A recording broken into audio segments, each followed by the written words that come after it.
experience from tonight, from tasting Bulgarian wine so far?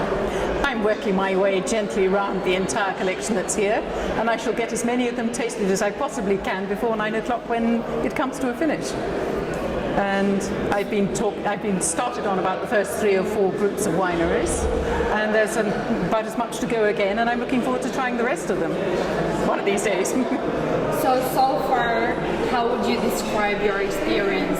They're coming on very nicely. I've been watching Bulgarian wines for the last 30 years at least, and obviously I first knew them when I was a buyer in the 1980s, when Bulgaria first became extraordinarily good value in the UK. And then in the 1990s, when it went through an altogether wilder patch for all sorts of good reasons. And ever since the beginning of the 2000s, I've been very happily watching them gradually come together. And as the newly planted vineyards are gradually maturing, one's beginning to see more and more exciting wines coming out of there as the younger generation of winemakers learn how to do it properly. So you're generally positive about Very much so, very much so. I think it's going to be quite tricky for them to find a place in this market, because this is a very crowded market, it's a very spoilt market, and a lot of the smaller, more exciting producers will find people who will import their wines, but they won't be selling huge quantities of them because the competition is so wide and so vast.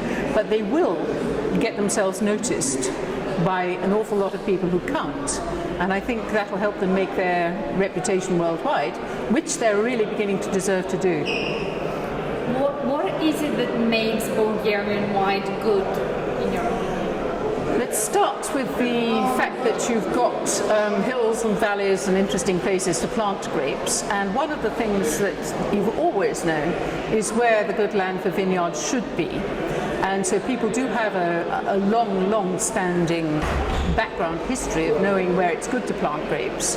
Secondly, you've got families of people, the younger generation of people who worked in the wine industry when it was far more of a mass production thing, who are now beginning to branch out in their own private capacity. I was just talking to one young man who's done just that, and he's now got a family vineyard where his father was working in a much bigger winery a long time ago.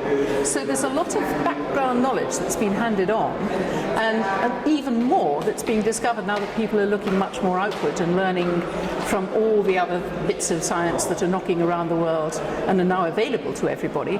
But I think in general, you've also got, on the whole, pretty favourable climatic conditions, because an awful lot of what we used to call the New World are hot countries. They're what I call 35 parallel countries, very hot countries.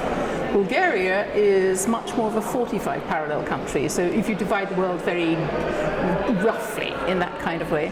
And that's generally true of Central and Eastern Europe, and I think it's one of the reasons why that area excites me.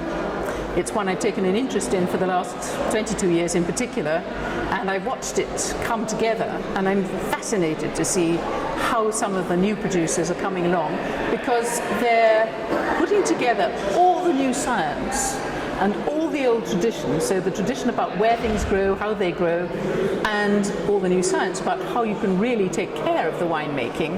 And they're not operating to just a textbook.